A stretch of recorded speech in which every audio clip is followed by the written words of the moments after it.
រៀបសួរបងប្អូនប្រិយមិត្តអ្នកស្ដាប់ទាំងអស់គ្នាសប្បាយរីករាយណាស់ដែលបានវិលមកជួបបងប្អូនម្ដងទៀតនៅយប់នេះ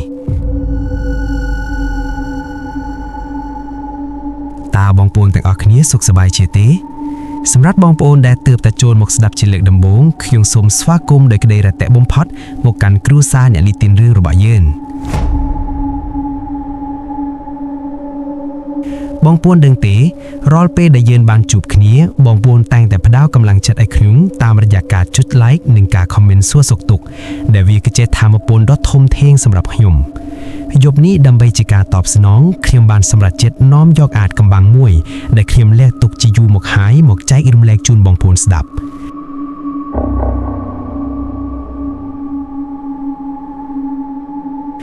បងប្អូនខ្លាំងប្រហែលជាបានស្ដាប់វគ្គមួយរួចហើយមែនទេដែលយុវជនឈ្មោះសក្តាត្រូវជួបនឹងរឿងរន្ធត់ក្នុងព្រៃកៅស៊ូរហូតដល់វង្វេងសតិប៉ុន្តែតើបងប្អូនធ្លាប់ឆ្ងល់ទេថាហេតុអ្វីបានជាវិញ្ញាណនោះមិនព្រមទៅណាហេតុអ្វីបានជាវាត្រូវតាមឡងបន្លែងមនុស្សម្នាក់ឲ្យคล้ายជាឈួតបែបហ្នឹងយប់នេះមកអង្គុយក្បែរគ្នាស្ដាប់ការរៀបរាប់របស់ខ្ញុំយឺតព្រោះអាចកំបាំងដែលនៅពីក្រោយព្រលឹងតានឿនចិត្តត្រូវបានទម្លាយហើយតើបងប្អូនត្រៀមខ្លួនរួចរាល់ហើយឬនៅបើត្រៀមខ្លួនរួចហើយយើងទៅតាមដានសាច់រឿងវគ្គ2ជាមួយគ្នាឥឡូវនេះតែម្ដង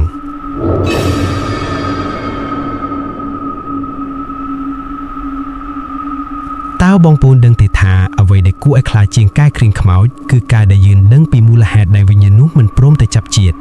បន្ទាប់ពីសក្តាខ្លាចជាមនុស្សវិកលចរិតអ្នកភូមិចាប់ផ្ដើមខ្សឹបខ្សៀវគ្នាពីបរិសម្នាក់ដែលបានបាត់ខ្លួនកាលពី20ឆ្នាំមុន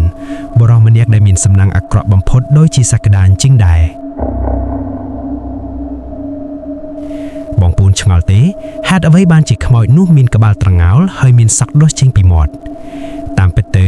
កាលពី20ឆ្នាំមុនព្រៃកៅស៊ូនេះគឺជាកន្លែងដែលអ្នកភូមិធ្លាប់រាយការណ៍ថាមានការសម្លាប់បំបិទមាត់យ៉ាងសាហាវឃោរឃ្រាវបំផុតមានបរិសម្នាក់ឈ្មោះតានឿនគាត់ជាអ្នកយាមចម្ការកៅស៊ូនៅទីនោះ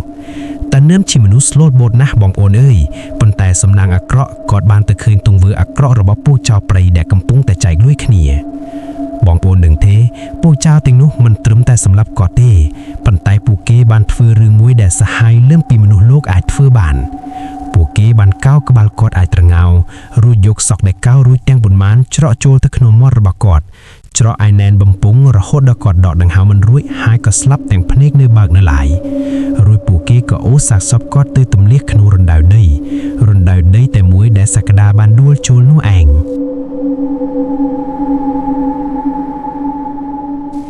បងប្អូនសាកស្រមៃមើលចុះវិញ្ញាណដែលស្លាប់ទាំងទរណកម្មបែបហ្នឹងតើគេអាចទៅណាបាន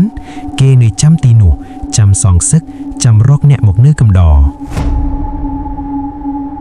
ចុះបងប្អូនដឹងទេថាហេតុអ្វីបានជាសក្តានិយាយថាវានៅខាងក្រោយខ្នងមានយប់មួយប្អូនស្រីរបស់សក្តាបានលួចចូលទៅក្នុងបន្ទប់សក្តាដើម្បីយកអាហារឲ្យគេហូបនាងឃើញសក្តាកំពុងបាយខ្នងសម្លឹងទៅកាន់កញ្ចក់បងប្អូនដឹងទេនាងស្ទើរតែលិចនោមតាមជើងនៅពេលដែលនាងក្រឡេកមើលក្នុងកញ្ចក់នាងមិនមែនឃើញតែសក្តាម្នាក់ឯងទេប៉ុន្តែនាងឃើញជាស្រមោលក្បាលត្រងោលនោះកំពុងតែជីពីលើស្មារបស់សក្តាយកដៃខ្មៅឆ្អាមរបស់វាខ្ទប់ភ្នែកសក្តាជាប់ហើយខ្សឹបដាក់ត្រចៀកសក្តាថាយើងមិនទៅចោលឯងទេ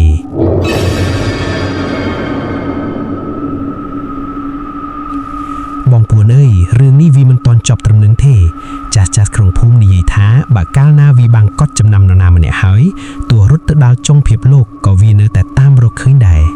តើបងប្អូនជឿទេថាសេចក្តីស្លាប់ដោយភាពអយុត្តិធម៌បែបនេះអាចធ្វើឲ្យព្រលឹងមនុស្សម្នាក់คล้ายជាបិសាចដែលសាហាវបែបហ្នឹងចុះបើសិនជាបងប្អូនជាសក្តាតើបងប្អូននឹងធ្វើដូចម្តេចដើម្បីរំដោះខ្លួនពីវិញ្ញាណតាមព្យាបាទមួយនេះតើបងប្អូនចង់đemចម្លើយនៅវគ្គក្រោយទេបងប្អូនកុំភ្លេចចុច Subscribe និងចុចរូបកណ្ដឹងដើម្បីរងចាំស្ដាប់វគ្គ3ដែលជាវគ្គផ្ដាច់ប្រត់ខ្ញុំនឹងប្រាប់ពីវិធីការពារខ្លួនបើសិនជាបងប្អូនត្រូវដើរកាត់ព្រៃកៅស៊ូនោះម្នាក់ឯងយប់នេះដេកលក់ស្រួលណាស់បងប្អូនបើឮសំឡេងអ្វីកុំហើបមាត់សួរអីសោះសូមអរគុណនិងជម្រាបលា